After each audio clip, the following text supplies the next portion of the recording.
Vencedores e perdedores do GP da Austrália de 2026. Tava ansioso já para poder voltar a fazer esse quadro aqui. Talvez seja um dos que eu mais gosto de fazer de todo esse canal. Não sei porquê, só acho muito legal falar dos vencedores e perdedores. É um momento também que eu acho que a gente tem de falar da corrida inteira e analisar ela um pouco mais de calma, sabe? Porque no vídeo de reações pós-corrida, a gente ainda pega muito da ansiedade e não da ansiedade, mas de tudo que aconteceu, o calor ali do momento, e daí eu aproveito ele pra fazer essa parte mais da brincadeira do vídeo, né, de analisar a corrida com esse tom mais de brincadeira, com os memes, com os comentários, e segunda-feira é o momento que dá pra fazer isso já com a cabeça mais fria, vendo de fato tudo que aconteceu na corrida pra trazer aqui pra vocês, e trazendo os meus pontos e ouvindo, claro, que vocês têm pra dizer nos comentários sempre sobre a corrida. Dito isso, primeira corrida do ano, a gente tem os primeiros vencedores e perdedores de 2026. Vencedor, Mercedes.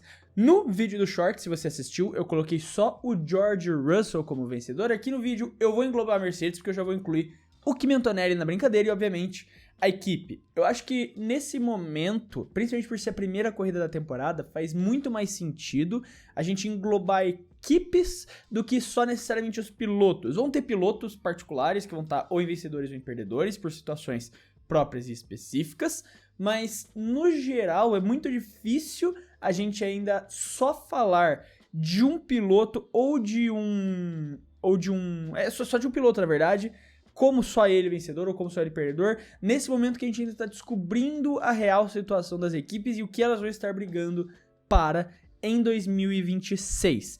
Por isso, nesse momento aqui, como eu quero falar tanto do Russell, tanto do Antonelli, quanto da Mercedes, todos os vencedores, engloba tudo num pacote só, e vai ser isso com outras equipes ao longo desse vídeo.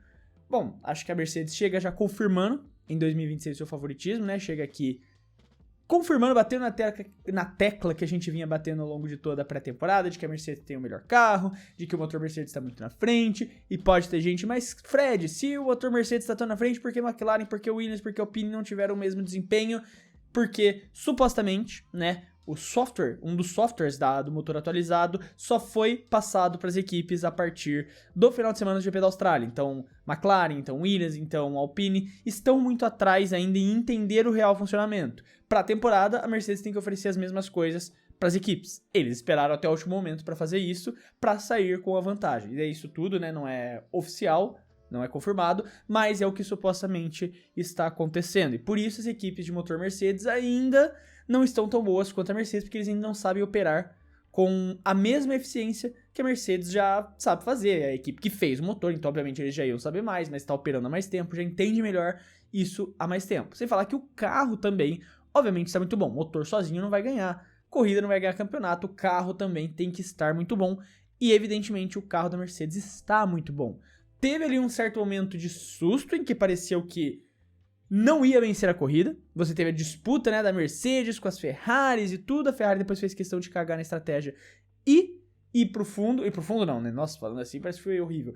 Perder as primeiras posições. De novo, eu mantenho minha opinião de ontem. Acredito que acho que a Ferrari não venceria a corrida. Eventualmente o Russell, por ter um carro claramente melhor, por ter um ritmo claramente melhor que todos os outros pilotos ali na pista, eventualmente ele se livraria do Leclerc, ele ia conseguir se livrar do Leclerc, liderar, e depois pegasse ali o ar limpo com consistência e abrir. Tanto que a gente viu, depois que o Russell sai na frente, consegue a vantagem pelo erro da parada da Ferrari, ninguém consegue alcançar, o Leclerc não consegue alcançar, o Hamilton não consegue tirar tempo, o Hamilton até tira tempo depois do próprio Leclerc, mas as Ferraris não tinham um ritmo puro ali para chegar na Mercedes. Na pista, eles têm ali, quando estão próximos, quando estão na zona do overtake, quando usam o boost, estão próximos ali, podem brigar, mas quando se separam, a Mercedes é o melhor carro do pelotão de 2026. E o Antonelli também fez uma prova muito sólida, largou muito mal, isso é o fato, mas acho que talvez o Antonelli seja a maior evidência de que o carro da Mercedes está muito bom, ele larga muito mal e sem muita dificuldade ele chega no pelotão ali da frente, depois, né, de recuperar as posições, largada ruim. É óbvio, é evidente que a briga do Leclerc, do Russell, o Hamilton chegando perto ali também não chega necessariamente a participar da briga. Tem um momento até que participa, mas não chega necessariamente a fazer parte da briga. Isso atrasa, né? Você tá brigando posição, os 3 primeiros carros estarem brigando posição, isso atrasa, querendo ou não, o pessoal. Você fica mais lento porque você tá disputando posição e facilitou pro Antonelli chegar, mas consegue se recuperar de uma má largada, termina em segundo lugar. Mercedes faz uma dobradinha na primeira corrida do ano, confirma o favoritismo e chega muito bem para 2026. Perdedor, McLaren. Depois de um bicampeonato de construtores, a expectativa é que a McLaren estivesse muito bem nessa temporada. Não tão bem quanto a Mercedes, a expectativa não era que eles estivessem tão bem quanto a Mercedes, porém, no próprio vídeo pós-treinos pós-testes de pré-temporada, eu falo de uma fala do próprio André Stella em que ele diz que o carro não está ruim, mas nós estamos um passo atrás de Ferrari e Mercedes. Ele diz exatamente isso. Eu acho que o André Stella preveu muito bem o que seria esse primeiro final de semana da McLaren. Um carro que é bom, né? Evidentemente o top 4 está na frente do resto, tanto que de todo o pelotão, os únicos carros que não levaram volta foram carros do top 4. Que foi o Max Verstappen e o Lando Norris, né? Os companheiros de equipes deles abandonaram, e as duas Ferraris e as duas Mercedes. Os únicos carros que não levaram volta foram os dois carros do top 4. Foram os 6 carros da pista do top 4. Então é evidente que eles estão um pouco na frente do resto do pelotão. Então não é um perigo para a McLaren atrás ali, mas eles têm um perigo de uma briga com a Red Bull. O fato é que você ainda tinha uma expectativa de que eles estivessem um pouco mais próximos. Eu acho que essa distância que o André Stella falou foi bem eufemista. Na verdade está bem mais distante do que parece. Os carros estão bem mais longe do pessoal da frente do que você esperava que fosse.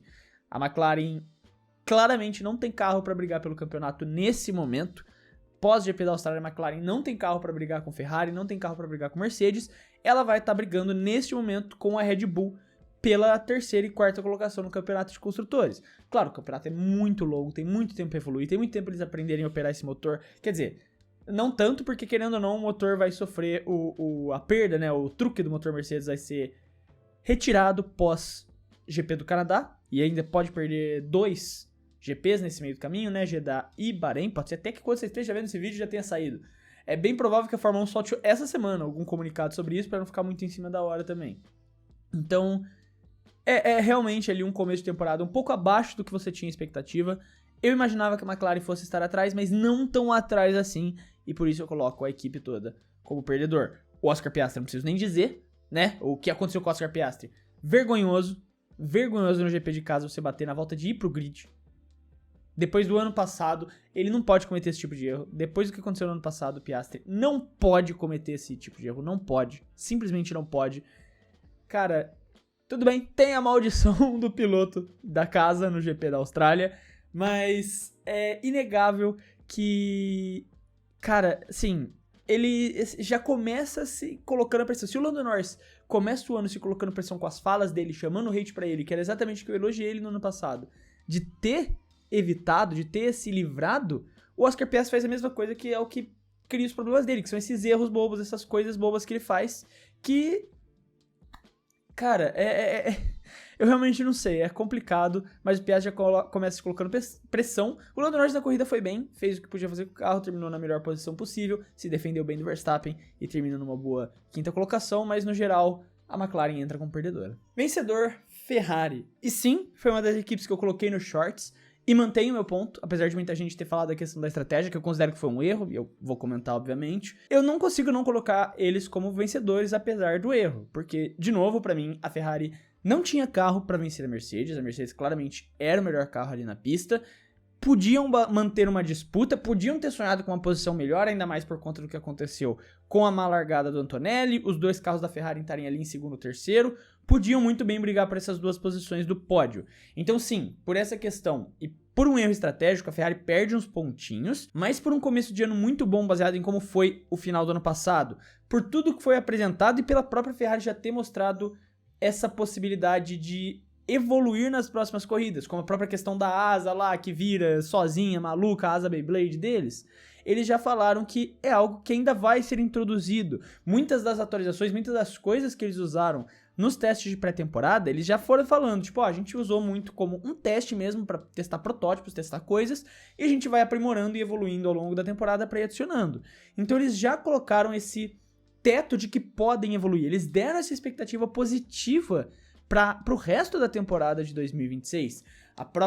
Com o próprio banimento do truque da Mercedes que vai acontecer pós-GP do Canadá, já se tem também ali uma boa expectativa do que vai acontecer com eles em relação a isso, que eles podem ser os principais rivais. Eles já se colocaram como os principais rivais da Mercedes. Eles estão um passo atrás, é evidente. O carro da Ferrari ainda não está no mesmo patamar da Mercedes, mas pareceu está ali mais próxima da Mercedes do que dos carros atrás.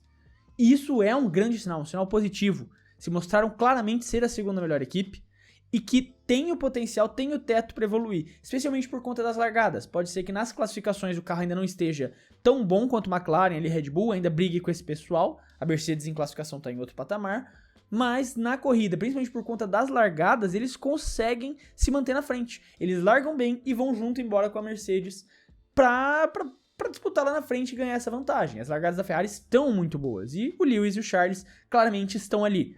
O Charles estava um pouco mais do que o Lewis nesse final de semana, mas os dois pilotos estão ali, os dois pilotos estão bem, isso ficou evidente no final de semana, então pra mim eu coloco como vencedor. Podiam ter parado no Virtual Safety Car e tentado sonhar com essa vitória, ou pelo menos um pódio duplo? Podiam. Acho que erraram feio em não parar nos dois Safety Cars. Podiam ter parado no primeiro e no segundo, mesmo que no segundo tenha fechado a pit lane, antes de fechar a pit lane eles passaram lá e não pararam. Então eles erraram nisso.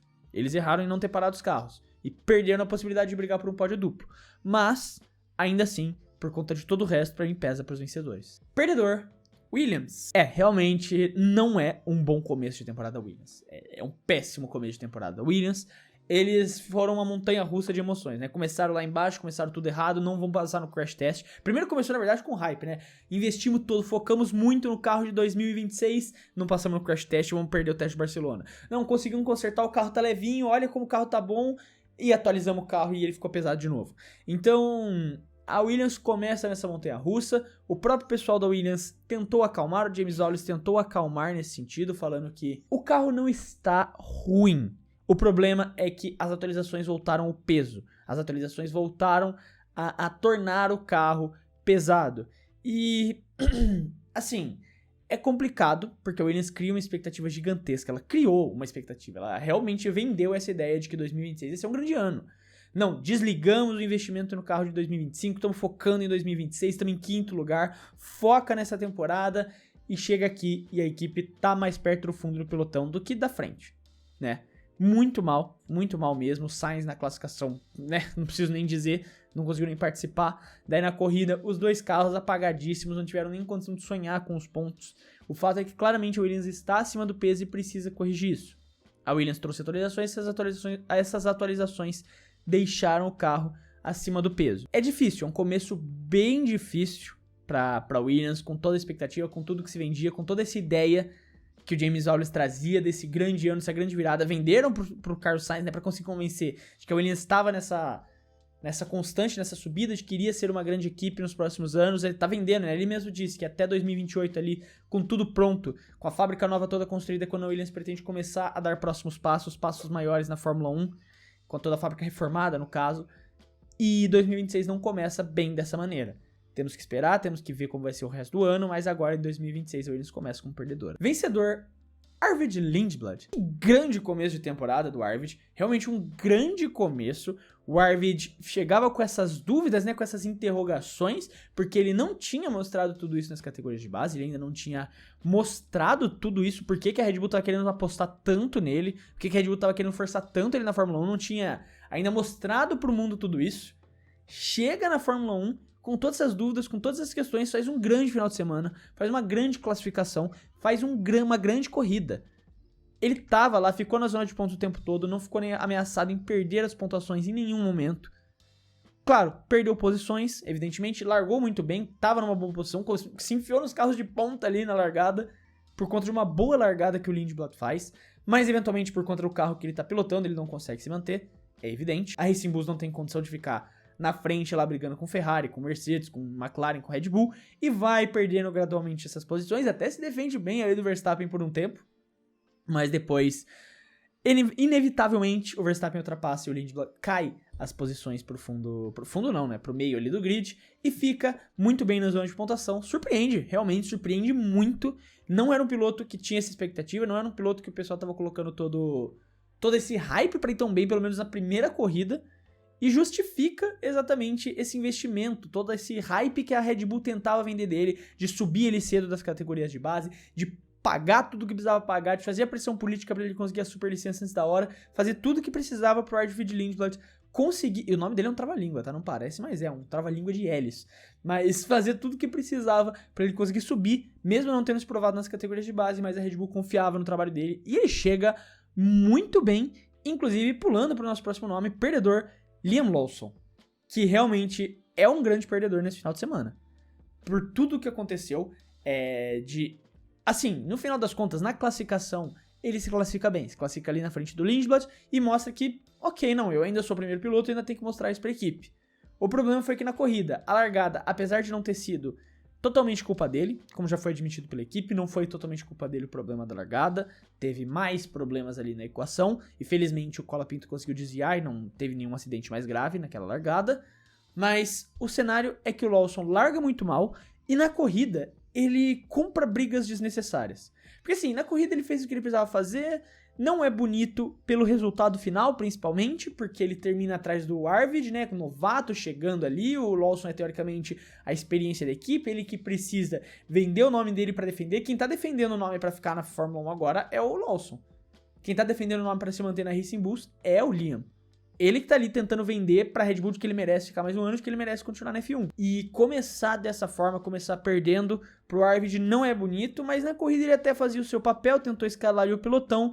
O problema pra mim foi o momento que ele se perde ali numa briga com o Pérez de novo, que o Pérez se defende, faz correto, pra mim não teve nada de errado ali. O Pérez se defende, não faz nada de errado, e o Lawson tenta passar lá, pá, fica bravo, e depois da corrida até fala, esse cara de novo aí guardando rancor, briga como se a gente estivesse disputando o campeonato, mas é só uma P16. Cara, ele vai defender as posições dele, o Lawson.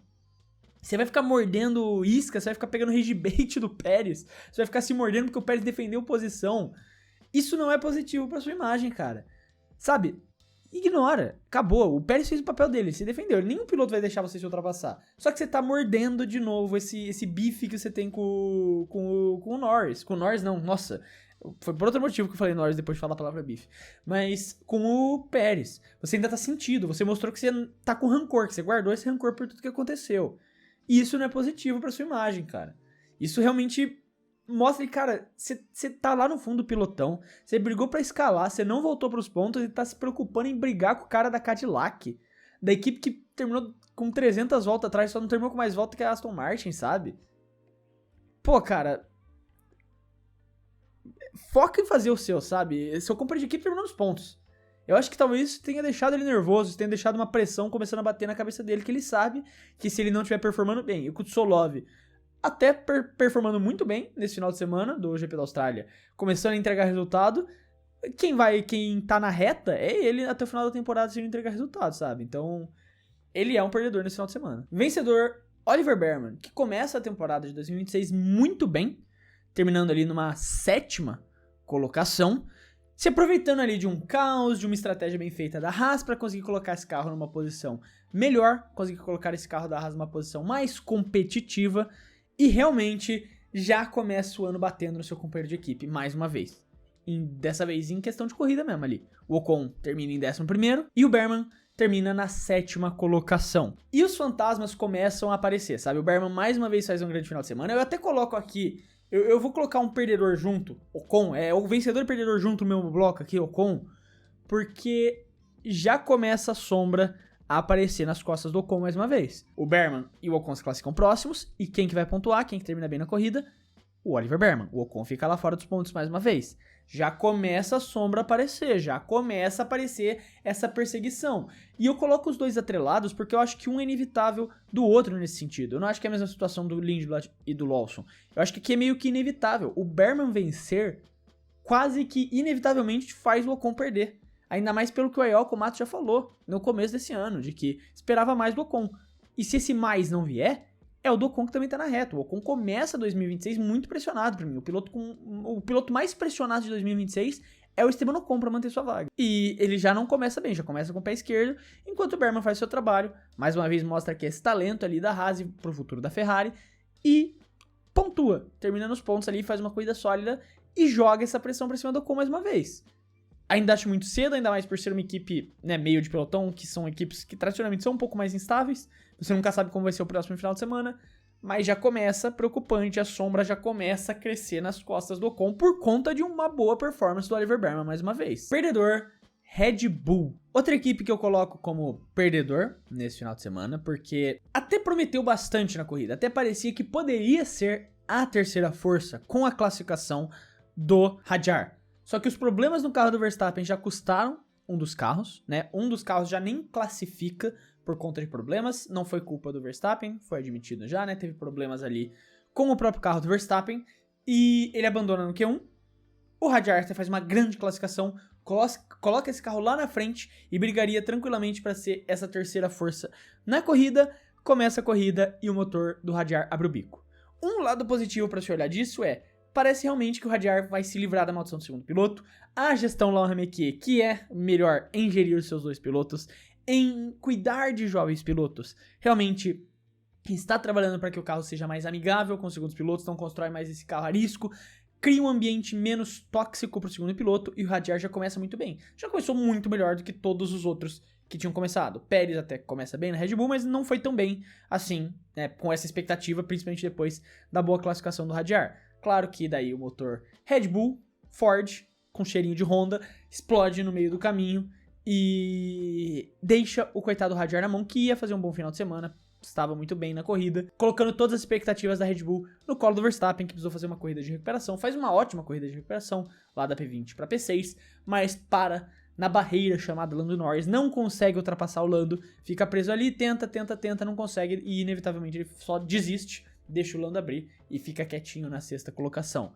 Era um final de semana de boas expectativas e poderia mostrar a Red Bull pau a pau ali com a McLaren, né, principalmente pela boa classificação do Radiar, mas eles têm um carro que abandona, o outro carro não consegue passar a McLaren, e isso faz com que eles comecem um pouco atrás, querendo ou não, no campeonato de construtores. Para sorte deles, a McLaren também só completou a corrida com um dos carros, porque o outro abandonou antes da corrida começar, só que ainda assim terminam atrás e saem desse final de semana com a quarta força, mas ainda fica meio abstrato se são a quarta força comparado à própria McLaren ali. Temos que ver uma corrida que os dois carros corram e façam tudo direito. O fato é que, considerando todo esse cenário, não tem muito como não dizer que a Red Bull sai desse final de semana como uma perdedora, na minha opinião. E por último, mas não menos importante, vencedor, Gabriel Bortoleto. Sim, o Gabriel é um grande vencedor desse final de semana, e não é pequeno, considerando tudo que aconteceu. Já falei várias vezes, vou repetir mais uma vez, o primeiro piloto da história da Audi a pegar o Q3 e o primeiro piloto da história da Audi a pontuar, e isso pra sempre estará escrito na história da equipe. Já dá até pra dizer que é o melhor piloto da história da Audi, considerando a amostra de uma corrida.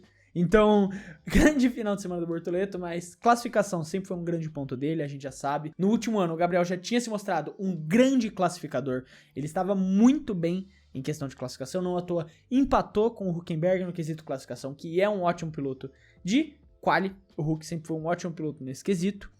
Em corridas era onde ele estava deixando um pouco a desejar, só que agora na Austrália foi uma corrida sólida, uma corrida muito sólida do Gabriel. Ele termina na zona de pontuação sem perigo de perder, a estratégia da Audi ali bem feita, bem executada, faz com que ele até saia um pouco atrás, mas ele tinha ritmo, tinha carro, tinha pneu para ultrapassar os carros na frente, e quando precisou, claramente ultrapassou os pilotos da sua frente, conseguiu se reerguer para a 9ª colocação, até ameaçou ali chegar no Lindblad, no final da corrida chega, depois deixa de chegar, depois chega de novo, ficou ali parecendo que talvez não tivesse um pouco do ritmo, o Lindblad também correu muito bem, então não dá muito para julgar nessa questão. O carro da Racing Bulls não parece estar ruim também, parece ser o melhor carro do meio de pelotão no momento, curiosamente, mas dentro dos limites do que poderia ser feito pelo Gabriel, ele faz uma ótima corrida, se classifica bem, corre bem e coloca uma expectativa muito alta para o ano de 2026 dele. Parece um ano que ele realmente vai dar uma virada de chave e entregar performances que a gente espera, né, dele, de um campeão de Fórmula 3, de um campeão de Fórmula 2, e que não teve um carro para representar esse talento no ano passado, teve suas inconsistências também, claro, principalmente ali mais no final do ano, só que agora já começa o ano com esse pé direito muito bem e que a gente torça para que continue assim até o final da temporada. Por fim, eu quero passar rapidamente por um vencedor que eu preciso dizer, que é a Cadillac, um dos carros que completou a corrida. Pra mim, isso já coloca ele no patamar de vencedores. Acho que a grande preocupação da Cadillac era completar esta corrida. Eles conseguiram fazer isso. O Pérez cruzou a linha de chegada. Ainda brigou por posições. O carro do Bottas pode ter apresentado os seus problemas na corrida. Abandonaram, tudo bem, mas acho que pra uma equipe vindo do zero, uma equipe que só precisava colocar um carro na pista que cruzasse as 58 voltas de Melbourne, já é uma grande vitória. E realmente é isso. A expectativa é que daqui pra frente eles evoluam. Claro que não vai ser na China ainda que vai acontecer, mas o primeiro objetivo, o primeiro checkpoint da Cadillac era completar a corrida. E esse ano, eles provavelmente vão ficar em último em praticamente todas as provas. Mas o grande ponto é que eles completassem a corrida. Conseguiram fazer isso 3 voltas atrás do líder. 3 voltas atrás do líder. Mas completaram a corrida.